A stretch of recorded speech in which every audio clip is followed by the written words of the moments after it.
Мұғалімдер олимпиадасында кездескен теңсіздікті арифметикалық орта және геометриялық орта арасындағы теңсіздігін пайдаланамыз. Геометриялық орта деп отырғанымыз x, y-тің көбейтісінен түбір табамыз. Ал арифметикалық орта деп отырғанымыз екі өрнекті қосып, оны екіге бөлеміз. Арифметикалық орта геометриялық ортадан артық немесе тең болады.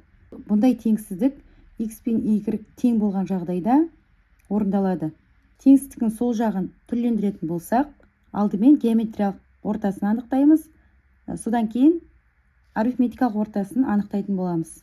Бізде x-тің орнында a белгілі, y-тің орнында бір азайтылған v бар, бөлінген 2.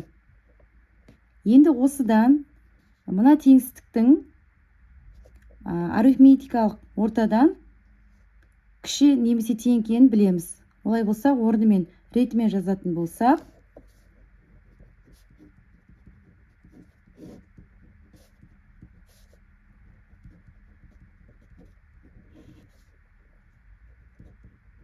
осы теңсіздіктің екі жағында түбірге алатын болсақ,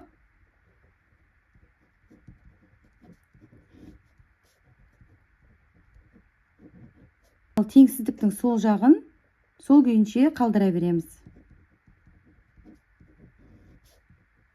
4-тен 1-ден түбір тапқан кезде 2-ден 1 шығады. Енді біз мына теңсіздік арифметикалық ортадан артық немесе тең екенін байқасақ, онда осы екі теңсіздікті бір-бірімен теңестіретін боламыз.